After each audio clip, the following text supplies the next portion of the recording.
ever get drawn to things that are, well, a little dangerous? I think we all have our guilty pleasures. Right. So today we're diving into some of that darkness, getting inside the mind of Billy, our fictional arsonist for this deep dive. Sounds cozy.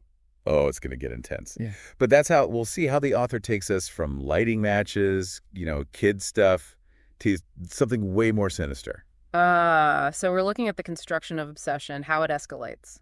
Fascinating. Exactly. Mm-hmm. And maybe, just maybe, we'll learn a bit about our own shadowy little fascinations along the way. Can't hurt to peek into the abyss now and then, right? Right. So Billy is a kid.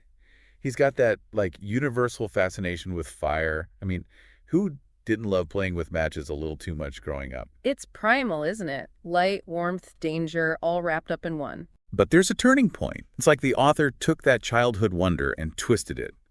That magnifying glass. It's not just for observation anymore. It's his first taste of control. And that's where things get interesting, psychologically speaking. It's not just about the fire itself, but the power it represents. Most children grow out of that phase, thank goodness. But for some, it takes hold. Billy's one of those. It's not enough to just watch a bonfire. Right. He needs to be the one starting it, watching things burn, bend to his will. That's a huge red flag. It's the difference between harmless curiosity and, well, something a lot darker. And that's where the story takes that turn. We go from bonfires to arson. Abandoned buildings at first. He's crossed a line, no question. And the way he justifies it to himself, classic denial.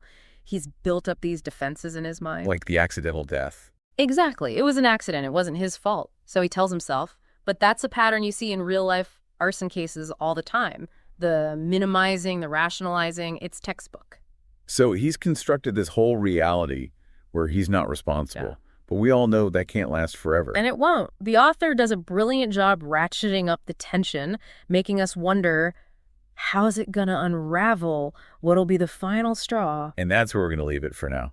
Because Yeah. that final straw, what the doozy. So last we saw Billy, he was headed to the crematorium, right? Drawn to it. Yeah, and that's a really interesting turn in the story. It's like he's trying to find a socially acceptable outlet for this obsession, Right. Like if I work at a crematorium, I'm surrounded by fire, but it's okay. It's my job. But we can see right through that, right? Oh, absolutely. He thinks he's found a loophole, a way to feed that hunger without consequence. But we know it's not that simple. He's still fixated on fire, on that control it gives him. And then we meet Mr. Whipple. Ooh, Mr. Whipple. This is where things take that sharp turn. Talk about a transformation. One minute he's this normal, everyday guy, the next. He's something else entirely. And the author uses food, of all things, to really drive home how grotesque Mr. Whipple's true nature is. The food descriptions were wild. Like, I'm never looking at a bowl of cherries the same way again. Right. It's both repulsive and fascinating at the same time. But there's a reason for it. It's not just about being shocking. So it's more than just like, oh, look, a demon eating weird food. How gross. Exactly. Remember, Mr. Whipple, he's a demon. And not just any demon. He specifically serves Beelzebub. Gluttony, right. So the food, it represents something deeper. It's this insatiable hunger that goes beyond just the physical. Wow, I totally missed that connection to gluttony. So it's like Billy's obsession with fire.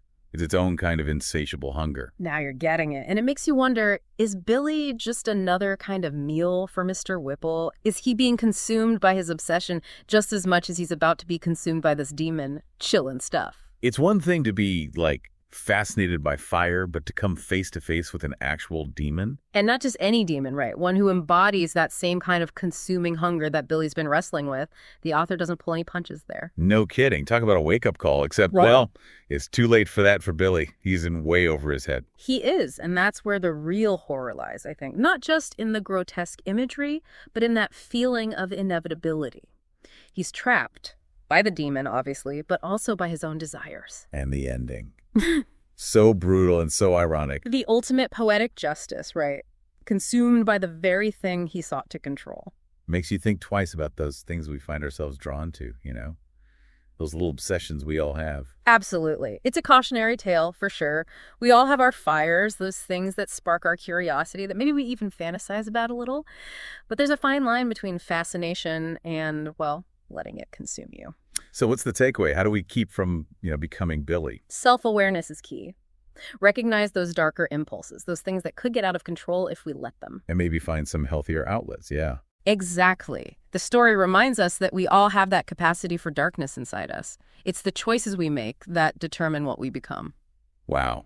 Intense stuff to ponder. A huge thank you to you for going there with me, exploring all the dark corners of this story. My pleasure, as always. There's nothing quite like dissecting a good bit of psychological horror.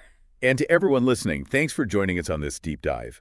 Remember, keep those brains firing, but maybe leave the actual fire starting to the professionals. Okay.